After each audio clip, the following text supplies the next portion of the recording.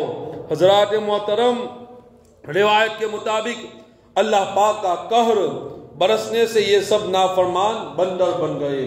اس سے کیا پتا چلا، اس سے کیا معلوم ہوا؟ اللہ کی نافرمانی کرتے رہیں گے، اللہ تبارک و تعالیٰ کے احکام کو پس پشت ڈالتے رہیں گے، اللہ تبارک و تعالیٰ کے احکام اور اللہ تبارک و تعالیٰ کے ارشاد پر ہم عمل نہیں کریں گے تو یقیناً ہم بھی اسی طریقے سے تو نہیں ہو سکتے ہیں۔ یہ اللہ کے نبی کا کرم ہے ہم پر کہ عذاب نازل نہیں ہوتا ہے، مگر ہم ضرور گنہگار تو ہوں گے ہی ہوں گے، ضرور ہمیں ستایا تو جائے گا، ضرور ہمیں ذلیل تو کیا جائے گا، اس لیے کہ گناہ کے گام عزت نہیں دلاتا ہے بلکہ ذلت کے اندر مبتلا فرما دیتا ہے، ذلت کے اندر تمہیں تباہ و برباد کر دیتا ہے۔ گناہ کے کام، اللہ کی نافرمانی، اللہ کے رسول کے ارشادات کی نافرمانی، اس پر عمل نہ پیرا ہونا، یہ انسان کو خسارے میں ڈال دیتا ہے، یہ انسان کو خسارے میں اور انسان کو ذلت کی طرف لے جاتا ہے۔ ان لوگوں نے اللہ کی نافرمانی کی، اس وقت عذاب نازل ہوتا تھا، ان لوگوں کے چہرے بندر کی طرح بنا دیے گئے۔ اور میں آپ کو سناؤں یہ کیسے بندر تھے، بندر بھی سنو کہ بندر بھی کیسا ہوتا ہے۔ ان لوگوں کی شکلیں تو بندر کی طرح ہو گئی، عقل بھی سلامت تھی، عقل بھی سلامت تھی اور حواس بھی درست تھا، سب کچھ صحیح تھا، بس بولنے کی طاقت نہیں تھی، بول نہیں پاتے تھے، انسان تھے، بندر کی شکل ہو چکے تھے، عقل بھی سلامت تھی، بول نہیں پاتے تھے اور جسم بندروں جیسے ہو گئے تھے، پورا جسم بندر کی طرح ہو گیا تھا۔ ایک بات یہاں پر کہہ دو، بندر کی بات آئی ہے، آج بچوں کو یہ پڑھایا جاتا ہے کہ انسان بندر سے بنا ہے، انسان بولے بندر سے بنا ہے، یہ غلط فہمی ہے، یہ اسلام نہیں ہے، یہ ہمارا اس سے کوئی تعلق نہیں ہے۔ بندر تو ایک جانور ہے، جس طریقے سے اللہ نے بندر کو بنایا اسی طریقے سے اللہ نے انسان کو پیدا کیا، یہ ہماری سوچ نہیں ہے۔ بچوں کو یہ پڑھایا جاتا ہے اسکول کے اندر، پوری اس کی تعلیم دی جاتی ہے کہ انسان بندر سے بنا ہے، معاذ اللہ رب العالمین۔ انسان کو اللہ تعالیٰ نے، میں کئی مرتبہ ہم حضرت آدم علیہ نبی جنا علیہ السلام کی پشت سے ہیں، حضرت حوا رضی اللہ تعالیٰ عنہ ہماری والدہ ہے، حضرت آدم ہمارے حقیقی باپ ہے، انسان ان کی اولاد ہے، کہاں سے بندر سے انسان بنے گا؟ مگر خیر لوگوں کی سوچ ہے، اللہ سب کو ہدایت دے۔ حکیم الامت مفتی احمد یار خان نعیمی رحمت اللہ تعالیٰ علیہ نے اس جگہ فرمایا بندر ایک خوبصورت جانور ہے، بندر ایک خوبصورت جانور ہے، بعض لوگ اسے پالتے بھی ہیں، اس کا بچکنا، اس کا بچگانا حرکتیں دیکھ کر خوش بھی ہوتے ہیں، بندر جو حرکت کرتا ہے اسے انسان خوش بھی ہوتا ہے، مگر بندر ایک خوبصورت جانور ہے، بندر ایک حرکت کرتا ہے تو بڑا اچھا لگتا ہے، مگر یہ قوم جنہیں بندر بنا دیا گیا، یہ قوم جن کو اللہ کی نافرمانی کرنے کی وجہ سے اللہ نے ان کو بندر بنا دیا، یہ قوم عام بندروں کی طرح خوبصورت نہ تھے بلکہ خاشعین، قرآن کہتا ہے دھتکارے ہوئے لوگ تھے، یہ دھتکارے ہوئے لوگ تھے، یعنی دھتکارے ہوئے ذلیل قسم کے بندر، ان کے جسم سے بدبو نکلتی تھی، کوئی ان کے قریب نہیں آتا تھا، یہ عام بندروں جیسی حرکت نہیں کرتے تھے، بس دم ہلاتے روتے رہتے تھے، اور جو ان کو دیکھتا تھا ان قوم کے اوپر اللہ کی لعنت کو ڈالتا تھا، لعنت بھیجتا تھا۔ اور یہ لوگ کتنے دن رہے؟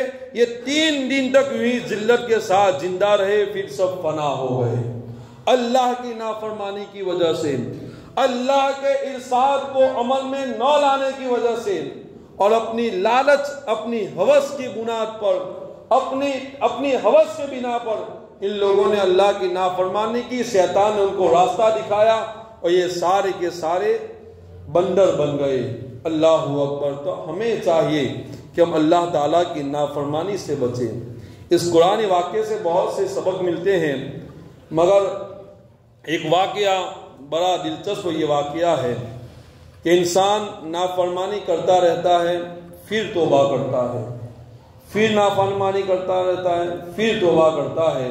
اس واقعے کو سنو اور اس سے عبرت حاصل کرو۔ ایک مرتبہ درود پاک پڑھیں۔ اللہم صلی علی سیدنا مولانا محمد وعلی آل سیدنا مولانا محمد مبارک وسلم۔ صلاۃ و سلام علیک یا رسول اللہ، صلاۃ و سلام علیک یا حبیب اللہ صلی اللہ تعالی علیہ وسلم۔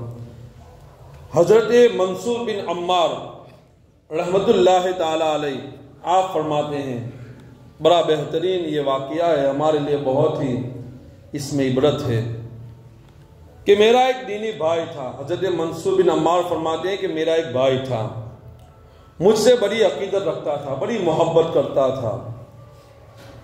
حضرت منصور بن عمار فرماتے ہیں کہ یہ میرا بھائی جو مجھ سے عقیدت رکھتا تھا کیسا تھا؟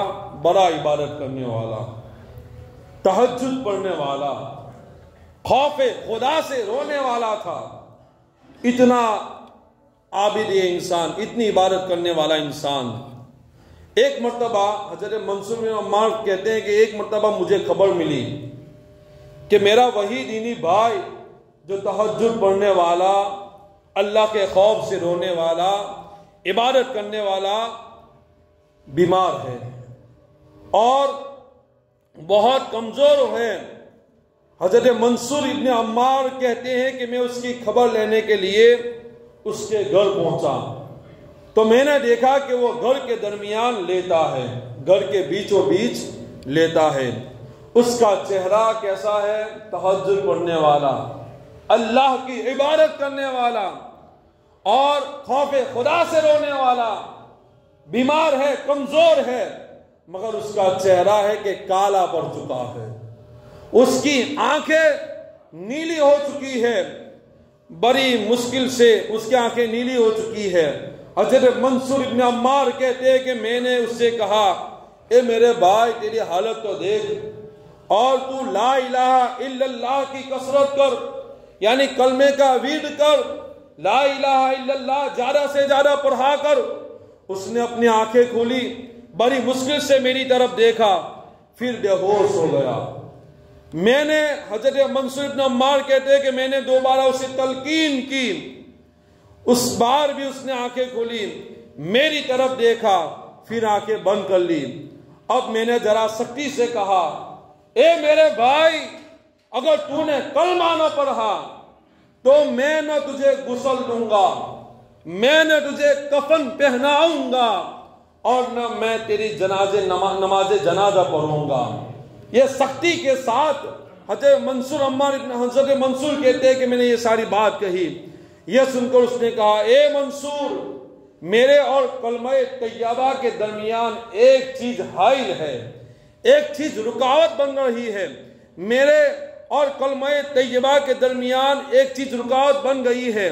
حضرت منصور کہتے ہیں میں نے لا حول ولا قوت الا باللہ کہا، کہیں وہ نمازیں، کہاں گئے وہ روزے، کہاں گئی وہ تہجد کی نمازیں، کہاں گئی تیری عبادت گزاری؟ اس نے بڑی حسرت سے کہا، اے منصور میں یہ سب کچھ اللہ کی رضا کے لیے نہیں کرتا تھا، یعنی میری نمازیں پڑھنا، میری تہجد کو ادا کرنا، میری عبادتیں کرنا، یہ سارا کام، یہ سارے اعمال میں اللہ کے لیے، اللہ کی رضا کے لیے نہیں کرتا تھا، میں یہ عبادتیں دکھاوے کے لیے کرتا تھا۔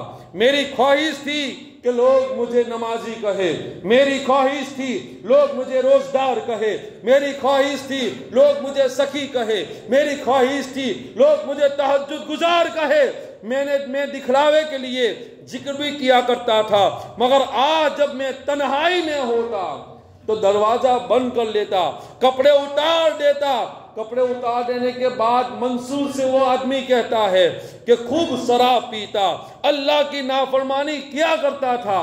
پھر ایک بار یوں ہوا کہ میں سخت بیمار ہو گیا، مجھے بچنے کی کوئی امید نہ رہی۔ وہ بندہ کہتا ہے، وہ بیمار بندہ کہتا ہے کہ بچنے کی کوئی امید نہ رہی، چنانچہ میں نے قرآن پاک کو اپنے ہاتھ میں پکڑا، قرآن پاک کو ہاتھ میں لیا، تلاوت شروع کی۔ میں نے ایک ایک حرف کو پڑھتا ہوا، ایک ایک حرف کو، ایک ایک پارے کو پڑھتا ہوا سورہ یاسین تک میں پہنچ گیا، سورہ یاسین تک میں پہنچ گیا۔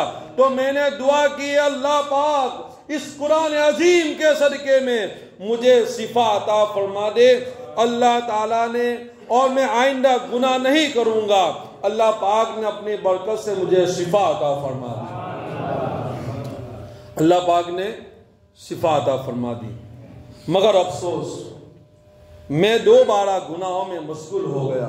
ہماری بھی حالت یہی ہے، دکھ کے دن ہوتے ہیں تو ہم اللہ کو یاد کرتے ہیں، کوئی پریشانی آتی ہے تو نمازوں پر نمازیں پڑھتے ہیں، اور جب وہ پریشانی چلی جاتی ہے، سکھ کے دن آتے ہیں تو ہم اللہ کا شکر بھی ادا نہیں کرتے۔ نماز تو چھوڑو، اللہ کا شکر بھی ہم ادا نہیں کرتے ہیں۔ ایسا نہیں ہونا چاہیے۔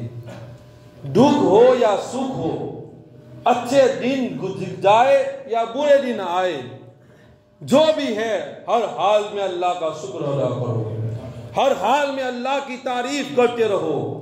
اس بندے نے یہی کیا کہ بیمار تھا، قرآن کی تلاوت کی، اور جب قرآن کے ذریعہ اس نے اللہ کی بارگاہ میں دعا کی تو اللہ نے اس کو شفا عطا فرمائی۔ مگر پھر جب اچھا ہو گیا، طبیعت اچھی ہو گئی، تو پھر وہ گناہ کے اندر مشغول ہو گیا، دوبارہ میں مشغول ہو گیا۔ میں نے توبہ توڑ دی، شیطان کے پیچھے چل پڑا، لمبے عرصے تک یہی سلسلہ چلتا رہا، پھر گناہ میں کرتا رہا۔ اچانک میں اسی بیماری میں مبتلا ہوا، پھر سے بیمار ہوا۔ وہ بیمار انسان کہتا ہے، پھر سے میں بیمار ہوا، میں نے موت کے سائے دیکھ لیے۔ اب کی بار میں نے قرآن کریم کی تلاوت کی، قرآن مجید کے وسیلے سے دعا کی، توبہ کی، گناہ کی معافی مانگی۔ اللہ تبارک و تعالیٰ نے مجھے پھر سے معاف فرما دیا اور مجھے پھر سے شفا عطا فرمائی۔ اللہ کتنا کریم ہے، اللہ کتنا رحیم ہے کہ بندہ نافرمانی پر نافرمانی کرتا ہے، پھر بھی اس کو روزی عطا فرماتا ہے، بیماری پر بیماری بھیجتا ہے، مگر پھر بھی اللہ اسے شفا عطا فرماتا ہے۔ اللہ کتنا کریم ہے۔ آج ہم تنگ دست ہے تو اللہ تعالیٰ کل فراخی دست ہمیں عطا فرما دیتا ہے۔ آج غریب ہے تو کل اللہ ہمیں امیر بنا دیتا ہے۔ یہ اس کی شان ہے، یہ بڑا رحیم ہے، بڑا کریم ہے۔ الرحمن الرحیم، اللہ بڑا رحم کرنے والا ہے، بڑا مہربان ہے، اس کی رحیمی اور اس کی کریمی کی کوئی حد ہی نہیں ہے۔ اللہ تعالیٰ ہمیں اس کی بارگاہ میں زیادہ سے زیادہ دعا کرنے کی توفیق عطا فرمائے۔ مگر میری نادانی، صحت کی نعمت ملتے ہی پھر خواہشات کے پیچھے چل پڑا، میں نے پھر سے گناہ کی وادی میں قدم رکھا، نافرمانیاں کر کے اللہ کو پھر سے ناراض کرتا رہا۔ اب تیسری مرتبہ اللہ پاک نے مجھے اسی مرض میں مبتلا فرما دیا۔ اس بار بھی میں نے وہی طریقہ اپنایا، قرآن منگوایا، قرآن کے صدقے میں اللہ تبارک و تعالیٰ کی بارگاہ میں دعا کی، منگوایا، کھولا، مگر افسوس میری زبان بند کر دی گئی، میری زبان بند کر دی گئی۔ قرآن پڑھنا چاہتا تھا مگر ایک حرف بھی نہ پڑھ سکا۔ اس حالت میں سمجھ گیا تھا کہ اللہ پاک مجھ سے سخت ناراض ہے۔ پھر بھی میں نے اللہ کے حضور عرض کیا، اے اللہ پاک، قرآن مجید کے صدقے میں مجھے شفا عطا فرما، قرآن مجید کے صدقے مجھے شفا عطا فرما۔ اب کی بار مجھے غیب سے آواز آئی، جب تو بیمار ہوتا ہے توبہ کرتا ہے، جب تو تندرست ہو جاتا ہے تو گناہ کرنے لگ جاتا ہے، جب تو تکلیف میں مبتلا ہوتا ہے تو روتا ہے، اور جب تو شفا یاب ہوتا ہے تو برائی اور نافرمانی پر کمر بستہ ہو جاتا ہے۔ تو کتنی مصیبتوں اور آزمائشوں میں مبتلا ہوا، اللہ پاک نے تجھے ان سے نجات عطا فرمائی، اس کے باوجود تو گناہوں میں ڈوبا رہا۔ کیا تجھے موت کا خوف نہ تھا؟ تو عقل رکھتا ہے، تو سمجھ رکھتا ہے، تو پھر بھی غفلت میں پڑا رہا۔ اللہ پاک نے تجھ پر فضل فرمایا، تو نے اسے بھلا دیا، تو نے کتنی بار اللہ پاک سے وعدہ کیا پھر توڑ دیا۔ اللہ اکبر۔ حضرت منصور بن عمار رضی اللہ تعالیٰ عنہ فرماتے ہیں یہ وہ باتیں بتاتا ہوا روتا رہا، میں اس کے پاس سے اٹھ کر چل پڑا، ابھی گھر کے دروازے کے قریب ہی پہنچا تھا کہ اس بندے کا انتقال ہو گیا۔